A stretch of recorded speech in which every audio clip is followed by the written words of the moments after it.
matter, madam. I have to become Shilpa GB. I don't need ticks, but everybody still follows me. Sure. Yeah. Okay. Is it getting recorded now? No, 1 minute, madam. Yeah, I think we are live now. Come, start.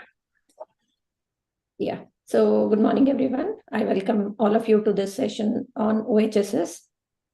I think one message which we would like to give today is rather than learning the protocols, rather than learning about pickup, transfer, and all the other details in IVF, infertility, I think what every student or every gynecologist should know is how to prevent OHSS and how to manage OHSS, if at all, if there is a situation like this. So this is one of the most important topics in infertility, and we would like to emphasize on a few points today, which is practical and how to manage OHSS if you end up having one. So like how there is a quote saying that if you haven't had a perforation, you haven't done enough DNCs in gynecologists. So if you haven't come across OHSS, then you haven't stimulated enough ovaries in your practice. So this is quite a common scenario which you may come across, but at the same time, it is something which can be 100% preventable and managed. So over to you, sir, for the further things. Okay, I thought your voice got cut in between. I don't know why. Fine. So I will just share the screen for everyone. Okay, Shilpa madam, stay this thing. Unmuted, please. I would request everyone to turn off their videos, please.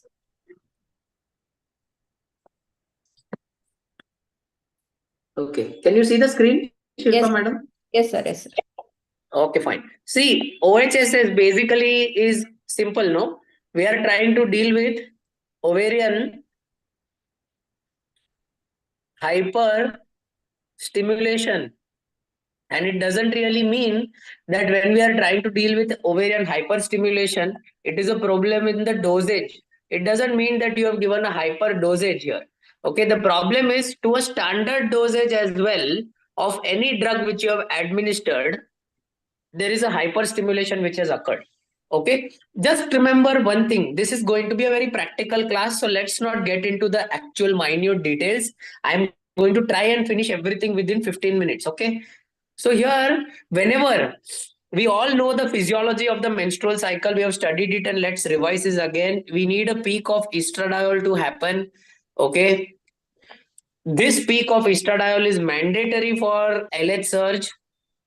Okay, at this peak of estradiol, it is important to remember at this peak of estradiol and at this peak of LH surge, if we try to study what happens inside the follicle, is that because of this peak estradiol, there is increased vascularity which is coming in. This is what we try to map on our Doppler, and we feel extremely proud when we are able to measure a peak systolic velocity of more than 12 centimeter per second.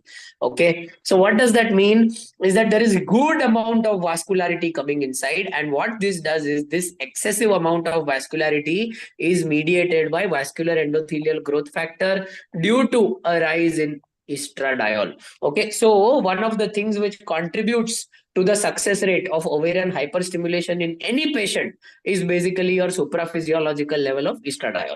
Okay, this increases the VEGF factors, and what typically happens is in a normal case scenario, God has established monofollicular stimulation. So because of this monofollicular stimulation, okay, this will then later get converted. This follicle later gets converted into a corpus luteum, and once it gets converted into a corpus luteum, due to the pulsatility of LH, okay, due to the normal pulsatility of LH, which has higher amplitude but reduced frequency. So it has more amplitude at corpus luteum, it has reduced frequency, okay, whenever it forms a corpus luteum, due to which what typically happens is that there is a good amount of down regulation of vascular endothelial growth factor, and there is good vasoconstriction which happens following ovulation, and as a result of which this corpus luteum, though it is well nourished, okay, The only problem it can occur is a corpus luteal hemorrhage. Okay, when one of the blood vessel does not undergo vasoconstriction. So it is so simple, nahi? It is so simple. As a result of which, in a monofollicular cycle, normally the possibility of OHSS is going to be very, very less. All right.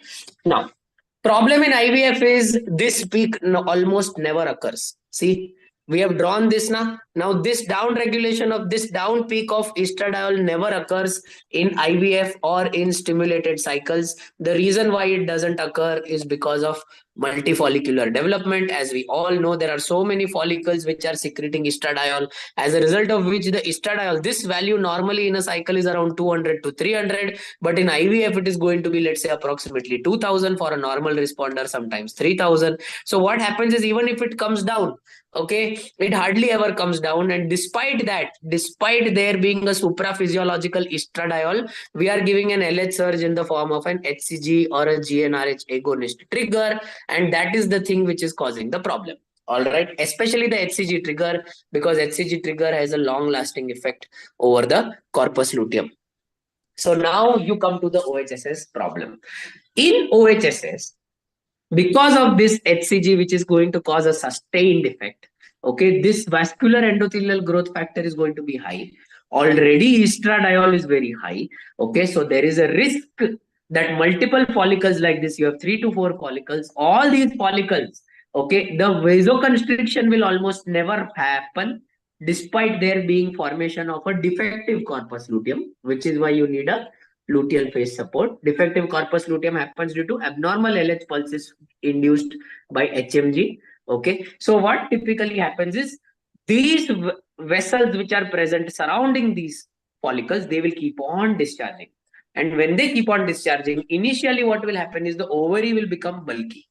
Okay, the ovaries will become bulky. God will try to arrest that. But sometimes, despite having bulky ovaries, there is going to be extravasation of fluid.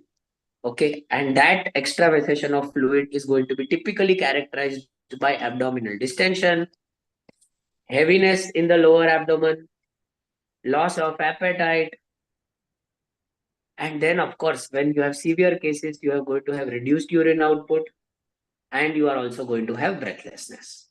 Fine. Fine. So first thing in OHSS, it's important that we don't have OHSS, because we are all proudly promoting ourselves as OHSS free clinics, isn't it? So remember, whenever you talk to anybody, they will almost always say that my clinic is an OHSS free clinic. So then how on earth is it that people like us who are referral units still end up treating around 25 to 30 OHSS patients every year? That means some trigger has going wrong, and this can happen even with clomiphene. This can happen even with HMG stimulation. This can happen even with REC-FSH stimulation. All right, fine. Forget this. How do you prevent it? Okay, one of the best ways to prevent OHSS is very simple. Add letrozole in your protocol and continue letrozole for approximately 6 days post-OPU. Okay, simplest thing. If you don't want to do anything, this is the simplest thing which you can do. Second is to give a GnRH agonist trigger. Okay. Now, obviously, I know we have discussed this in trigger, and that class is a very good hit. So people who have not studied it, please go through it. GnRH agonist trigger will help you in prevent OHSS. Okay, there is no doubt about that thing. A lot of people often advocate doing this particular thing, which is giving antagonist post OPU. Okay, that is also good. You can give antagonist post OPU daily for 3 days. Okay, some people will advocate you must convert, if in case you are worried, your IUI or natural intercourse cycles to IVF cycles. You can convert this. You can convert this provided you are converting it with a GnRH agonist trigger. Okay, so that you can convert it to an IVF and do a freeze-all. If you are doing anything else, and if you have converted from IUI to IVF and given an HCG trigger, then you are khatam. Okay, then it is not going to help you in any circumstances. So please just keep that.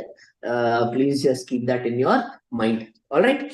Then comes the next stage. Chalo, you have done all these things, or you could not do all these things, and the patient still went into OHSS. Now, when the patient goes into OHSS, we have a simple chart which we would like to follow at our hospital.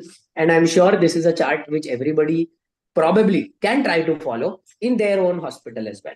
All right. So first is you must look at CBC of the patient, look at estradiol of the patient, look at CRP of the patient, look at abdominal girth. Okay, this is important. Just look at abdominal girth, look at SpO2 of the patient, put a Foley's, and look at urine output hourly. Okay, these are the things which you need to monitor. Okay, so I will just put down as things which you need to monitor. How much do you need to monitor these things? You daily need to monitor these things. The reason why you are looking at CBC is because of hemoconcentration. There is a rise in hematocrit. The reason why you are looking at estradiol is usually the value will be more than 2500. Usually when you have OHSS, CRP will be elevated to more than 50. Abdominal girth will be increased and it will take approximately 4 to 6 days for the girth to stay the same, and then fluid absorption will occur. In severe OHSS, SpO2 without oxygen will drop down to less than 92%. Urine output should be maintained at least more than 30 ml per hour. Okay, these are your basic things. This is your monitoring protocol, and you must keep in mind your treatment protocol. So one question which everybody is going to ask me, and I'm going to keep it in the end because people are going to ask me out of their vast experience of treating OHSS, but I'll come to that later. The mainstay is IV fluids. Okay, any form of IV fluids because of the loss of fluid into the third space. So your IV fluids are important. Now, it is up to you to give crystalloids. It is up to you to give colloids. But remember, don't only give colloids. Giving crystalloids is very important. So your NS and RL are important. You may want to give colloids, but again, colloids, you have to be very, very careful. Okay, lot of people are going to mention to you about serum albumin. So let me just tell you, if serum albumin is less than 3 grams per deciliter, then what is going to happen is when you have this, there is going to be edema. Okay, anytime when serum albumin is less, you are going to have edema of the tissues. Okay, so in this situation, you can give a slow albumin infusion. Okay, slow albumin infusion. Albumin is very expensive. The people who want to give serum albumin, they invariably speak about the cost without understanding anything. Serum albumin single drip is going to cost you approximately 6,600 rupees. Okay, for people who are daily giving it will understand why I am saying that serum albumin only to be given at this situation. Otherwise, serum albumin itself can cause reduced urine output. Okay, it can cause reduced urine output. So please keep that in mind. This is definitely comments spoken by people as serum albumin I'll give the first, because they've almost never managed an OHSS on their own. All right. Apart from this, what is important for people to understand? This is one. So this is a question mark. Just remember that. Second, very important is to give low molecular weight heparin. Okay. Always give a low molecular weight heparin because of high estradiol level. There is a high tendency to form DVT. Okay, or to form any form of thrombosis. So low molecular weight heparin in prophylactic dose is important to be administered to the patient. Third is to give cabergoline. Okay, now cabergoline, please remember, cabergoline can cause, if you are giving 0.25 mg daily, okay, it can cause severe constipation. It can cause severe constipation and it can cause severe nausea. So we normally restrict cabergoline daily for just 3 days, if at all we want to give for 3 days, or you can even give alternate day cabergoline, okay, for 3 times. Okay, that is something which is more than enough. Do we routinely need to give antibiotics? See, we give antibiotics because this CRP being elevated indicates subacute peritonitis. Okay, so whenever the subacute peritonitis is present, remember, we like to give antibiotics. So our standard choice of antibiotic here is to give ceftriaxone 1 gram IV BD. This is what we do. There are people who will object that no, antibiotic should not be given unless there is a documented infection. But kindly remember, in OHSS, what is going to happen is this is a very rich micronutrient fluid and you've already done an oocyte pickup. So there is a risk of having transvaginal infection, and because there is a risk of transvaginal infection, you must cover it up with the antibiotic. All right, so please remember that. And the fifth thing which people think that okay, this can be added as a supportive thing is when you have to do an ascitic tapping. Now normally, please remember, ascitic tapping is only to be done in a distress. It means whenever there is only respiratory distress. Kindly restrict the use of ascitic tapping. Do not take out do not do an ascitic tapping almost daily. That is a huge risk of infection to your patient. Maybe one time doing an ascitic tapping should be more than enough. Because of this problem, you must try and understand that in this type of situation, OHSS is going to take its own sweet time to settle. After everything is done correctly, it takes 3 more days. Okay, so after you've done everything nicely, it takes 3 more days for the OHSS to typically settle down. An OHSS patient normally, unless there is a respiratory compromise or a urinary compromise, will not require an ICU admission. It will just require a high dependency unit admission. This high dependency unit admission will continue for a long period of time, and patient will have this little loss of appetite due to ascites and due to cabergoline. Both of them cause loss of appetite. Just in case you feel like that, you can start the patient on parenteral nutrition through a central line. It is not recommended in all cases, which is why I did not inform that you should mandatorily put a central line in all the cases. All right. With this, just remember this protocol, but remember one thing. Nobody likes to refer their OHSS to another IVF consultant.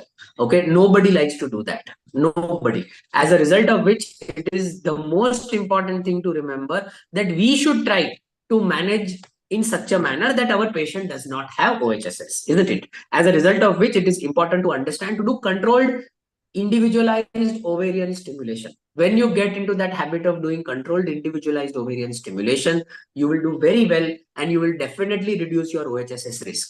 Okay, as a result of which, try to follow good protocols, try to follow standard protocols, try to ensure that if you think there is a mistake in the protocol, you take advice of your teacher, colleague, guide, friend, dushman, whomsoever, but take some guidance and ensure that that patient does not end up in OHSS. Okay. So with this, I conclude. I will answer 3 to 4 questions from Dr. Shilpa and rest of the questions on WhatsApp.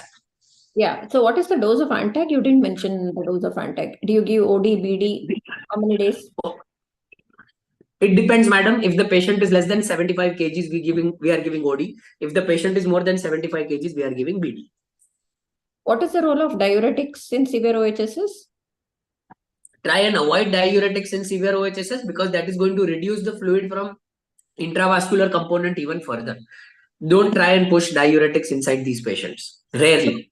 Yeah. So you said E2 has to be monitored. So do you change anything based on the E2 levels? If it is more than 2,500, it's okay. But daily, why do you have to? See, the estradiol levels are going to be raised 4,000, 8,000, 9,000, all these things perpetually for 5 to 8 days. It will not go down immediately. The way in which if you really want to reduce estradiol level, okay, is by putting in antagonist. Okay, 2 days of antagonist will cause some decline, but that decline is not good enough. As I said, once you have OHSS, your hospital admission time to the patient is minimum 6 to 9 days. So do you give calcium injections in your routinely in managing OHSS? No, madam. The role of giving calcium is actually based on 2 or 3 things, right? You give calcium either when there is hypocalcemia, okay, or when you have given excessive blood transfusion, which causes calcium chelation in the body. Yeah. Otherwise, for a routine situation, we don't even end up monitoring. Okay, we don't even end up monitoring these things. Okay, you should measure for calcium if there is persistent abdominal distension. That is predominantly going to happen due to low level.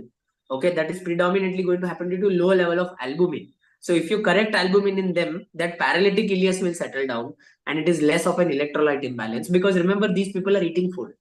Yeah. Though it is less, they are eating food. Understanding?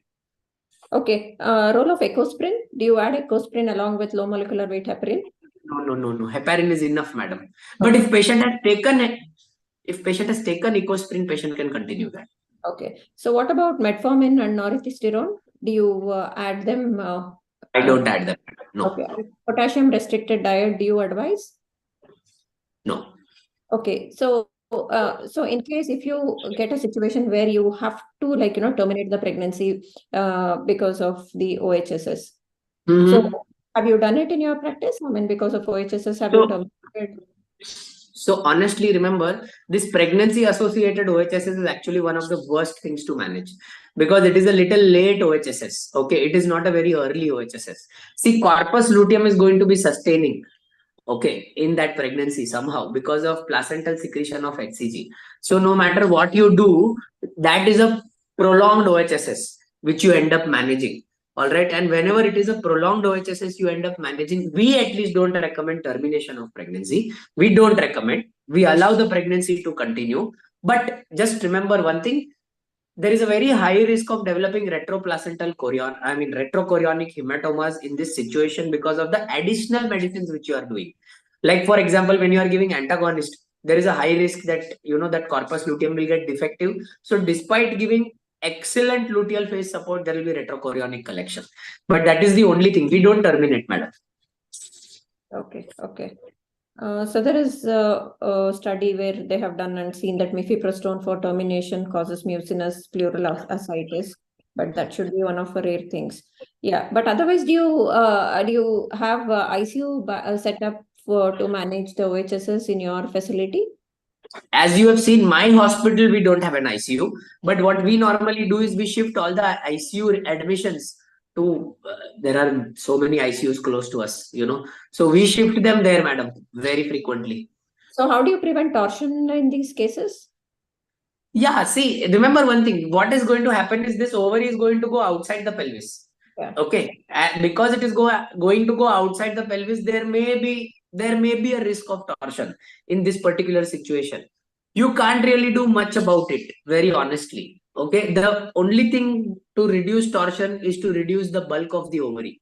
And that bulk of the ovary will get reduced by giving antagonist. Okay. I want to tell one more important thing. I have managed 4 to 5 patients so far where ovary was very bulky and somebody attempted to puncture that ovary.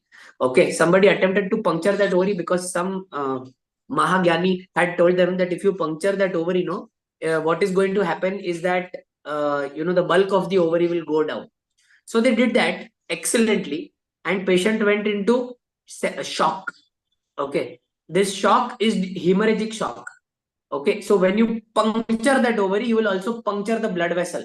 And when you puncture the blood vessel, what is going to happen is that bleeding will be torrential.